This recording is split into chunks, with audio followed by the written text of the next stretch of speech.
Good morning, Vietnam. The mother, Mira Alfasa, her name, she said, there is a million ways to run away, but there is only one to stay. So, a lot of people in their head, in their belief system, you know, they have this idea to leave, to quit, to run away from this situation, you know. And there is a thousand ways to do it, you know. There is nirvanas, there is going to paradise, to God, you know. There is being abducted or taken by extraterrestrial, some Pleiadians, some blonde people coming to take you. There is many ways. You can even suicide, you know. Try it to suicide with some car in the garage, you know, something ridiculous, you know. I'd say, yeah, there is a thousand ways. There is only one to stay, only one way. Yeah, the ways to be in your body, to connect with the matter, to go to the other side where nobody goes, where nobody dare to jump into the matter itself, you know, and see what's hidden, what kind of consciousness is coagulated into the matter. So we have to go across many layers of stuff that has been put on this matter since it started to be a crystal, then to be a plant, then to be an animal, then to be a human. You know, we have to go deep till we catch this primary stuff that coagulated, you know. And then we will reach everything, all the spectrum from the top to down deeper inside. We have to expand in both directions, you know, and not to choose a place and to go run there, you know. So this is the adventure, and there is no happiness or joy here. It's the adventure, you know. It's one way to do it. There is not a thousand ways. So this body, for example, the science think that this stupid scientists, you know, they think like cells multiply like this way, you know, in the space, 2 cells, and make human body, infinite complexity like this. You have to be a stupid brain to think something like this is possible. It's like telling me that you take 2 bricks and those bricks can multiply in space, and these bricks multiply without any brick knowing where are the other bricks in the space. They don't know the distance. Nobody is measuring, is giving them the distances. And those bricks multiply into bricks, and they end up finishing a cathedral, a perfectly proportioned cathedral, you know. 2 bricks multiplying in the space, growing in the space, building a cathedral. This is what they tell you your body can do, you know, with mechanic, like domino falling into place with the laws of physics and chemistry. This is how stupid your doctors, your scientists are.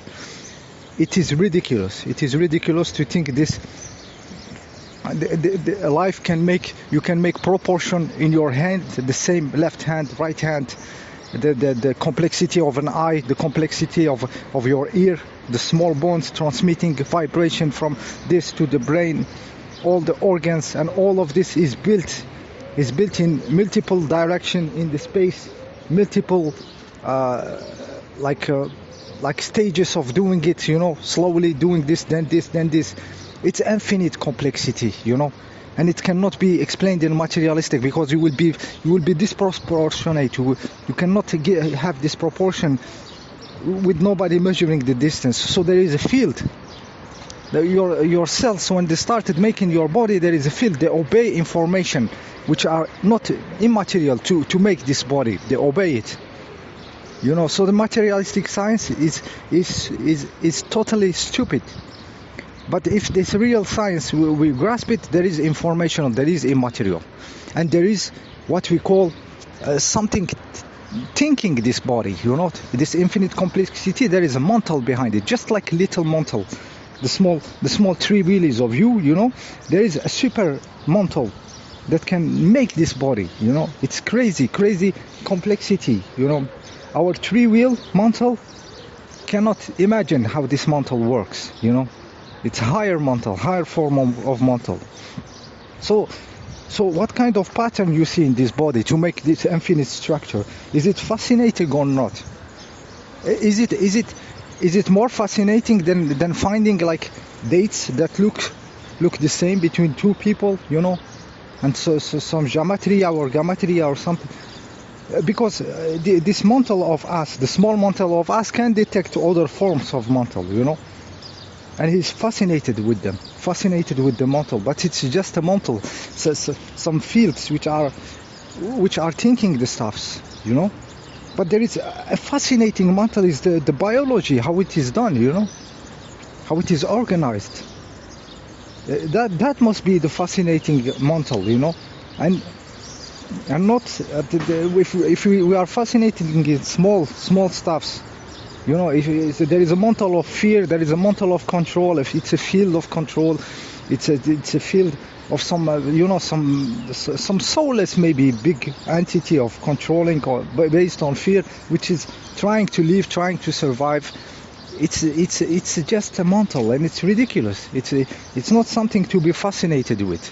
It's not something to be fascinated. If you have to be fascinated, it will be the mantle of the nature that makes the living being, you know, makes the birds fly together and go very quickly in another direction, flying all together, because they are all connected. They cannot do it with the eyes and the senses. They connect themselves, and then everybody goes in some direction. When they are finished, it's a superb mantle. And some people could connect with this mantle slightly higher, and they get beautiful music done for them, or they get writing books without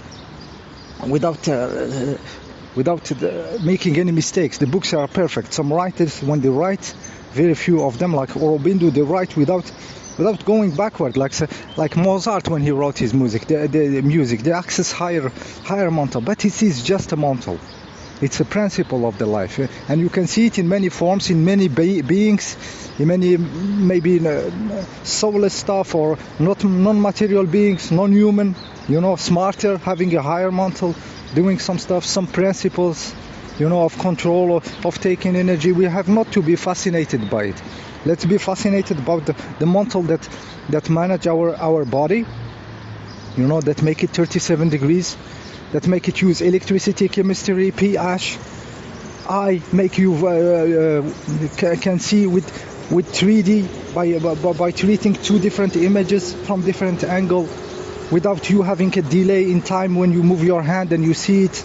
It just solved on a quantum level by being a little bit forward in the time. It's incredible. So how can we not be fascinated with this every time, every second, and be fascinated by some dates that look together, or some names, or some event that could or could not happen? It's a mantle. You know, when you have an idea in your head, it can manifest or not. Me, I have an idea to be a millionaire, for example. It can happen or not, but it's a mantle. Somebody may detect this idea, you know. You know, maybe some cell in my body will detect this idea. It doesn't mean that this cell, it is sure now that I'm going to be a millionaire. Just an example. You know, so it's a field. It's a field of mantle. Don't be fascinated about the mantle. Don't be, because the humans will express a next level. The human for now is the expression of the mantle in its stupidity. This is why they imagine there is a protein jumping from one another. They invented materialistic science. It's their small mantle trying to survive.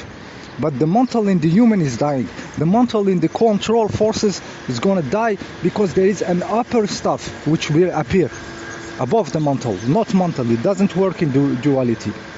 And it will appear from a human. The human can manifest this, because he can feel it. He has the capability of feel the limitation, you know. Like me, I am feeling a lot of people felt it before, you know. So this principle we can get over it. We have not to be fascinated with it. It's very important. It's very important that we everything mental is not fascinating. I used to say like a dog when he sniffs a poo the stuff, and then you pull on the cord, you know, on the rope on his neck. Let's come on, don't sniff. He's fascinated by the smells. He's in direct connection with his senses and instinct. It's exactly like us. We are fascinated about thoughts. It's like a dog fascinated by a poo. We are fascinated by the mental activity. It takes all our mechanic, you know. I used to say pulling a rope on a dog, it's like you are watching a piece of art in the museum, in the Louvre, you know, and somebody let you watch it just 1 second and then pull you by the neck. Come on, it's enough, you know. The funny thing is that they are doing it now. You are having a limited time to watch the stuffs. It's funny thing, some kind of karma. The dogs are not putting their stuffs on their mouths, and human putting it, and now you cannot smell your shit. Have enough time to enjoy it, you know, your thoughts and your stuffs, you know. So we are fascinated by this mental subtitling the reality, trying to always put it on a mental level, you know. But the human will go over this level. I'm checking the time, 11. Yeah, human will go over this. They will connect with something else, you know, and it is starting to appear. So it's a direct connection with reality, with the matter. It doesn't go by the duality of the mental. It will be direct. So it has to go through the matter to the deepest level of the matter and connect directly with everything. It is not dualistic. It is supramental.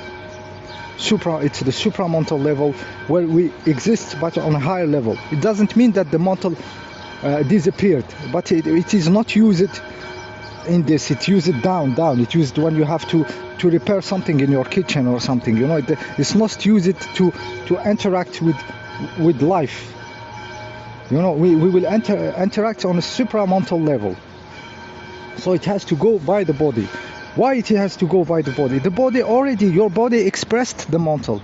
The human body expressed the mental. He has hand to make stuffs, to move the matter, cut the wood, put a nail, screwdriver, engineering. He has his body expressed the level of the mental.